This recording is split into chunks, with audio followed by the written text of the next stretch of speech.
Welcome to the Farm and Home Show. My name is Colby Dye, and this morning we are joining Dr. Alan Fryar. He's a professor in the Earth and Environmental Sciences Department at the University of Kentucky. How are we doing, Dr. Fryar? I'm doing well. Thanks, Colby, for the invitation. Appreciate the chance to speak to your audience. So I know you're in Lexington, but I know that you have a lot of good information about us here in Bowling Green and our surrounding areas with our karst topography, our cave systems, and how groundwater flows uniquely underneath of us here in Bowling Green. Yeah, that's right. What happens on the surface doesn't necessarily stay on the surface, as I'm sure most, if not all, of your viewers know. Bowling Green and the surrounding area is kind of world famous for its caves, for its sinking streams and sinkholes, and they're marvelous, but at the same time they can pose challenges in terms of stormwater management, because Bowling Green, as you know, is on what we call karst topography, Karst, and that's a special term that refers to landscapes that are developed on limestone. And so Mammoth Cave is known internationally. Obviously you've got things like Hidden River Cave and Bowling Green. The thing about karst terrain, because you've got sinkholes and sinking streams, is that water can be diverted from the surface into the subsurface really easily. And so as a result, what could be a surface water pollution issue could become a groundwater pollution issue, or could short circuit pollution moving from the surface to a surface water body through the subsurface. So I want to just share, if you'll let me, a couple of sites. This is for the city of Bowling Green.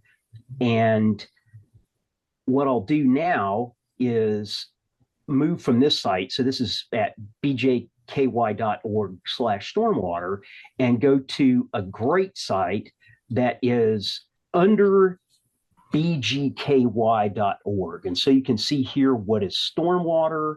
And if you go to the home page for under bgky.org, you should be able to see here the homepage now under BG Everwater, under what's under Bowling Green, Kentucky. And it's got all sorts of great information. Learn more about the karst landscape. What is karst? Why do we care? What is stormwater? So I would recommend that, particularly for viewers in South Central Kentucky. And what you should be able to see now is the Kentucky Division of Water site that talks about nutrients in Kentucky. And if you go to the sidebars here, you can find out all sorts of information. And then finally, what I'd say, there are some terrific extension publications out there specifically directed to not just people living on farms, but also homeowners, about what they can do to improve water quality. So I go to this publication, Reducing Stormwater Pollution, as an example. So it talks about effects of stormwater pollution, how you manage it, includes things such as rain barrels, for example, or putting in permeable pavement or permeable pavers, and at a larger scale, rain gardens, or for farmers, things like riparian buffers or riparian filter strips. And the take-home message I'd leave your viewers with, in particular for nutrients, is that in certain areas of Kentucky, particularly the inner bluegrass, but also other areas, really the nutrient that is of most concern is phosphorus, because particularly in central Kentucky, we have relatively phosphorus-rich soils. And so if you just go buy a bag of fertilizer and you don't check the phosphorus content, you could be adding excess phosphorus, which is a problem in terms of nutrient enrichment. So make sure you check that. As you and I have mentioned, there's a program through UK Ag Extension called No P, capital P, like phosphorus on my lawn. And also the need to pick up pet waste, that dog waste in particular is a major source of not just pathogens, but also phosphorus contamination.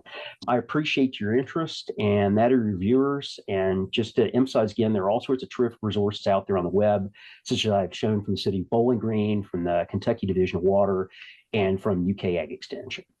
Absolutely. Thank you so much, Dr. Fryer, for joining us today. I know that there are a lot of places here in town. I know that you can dispose your used motor oil, and I know Warren County, we have a hazardous waste disposal day. So we have lots of options and different things, as you showed us, with our city resources to keep our Bowling Green waters clean and everything. So we really appreciate you sharing this information. And if you have any questions about any of the content we covered today, be sure to contact your local extension office. Thanks for watching and have a great day.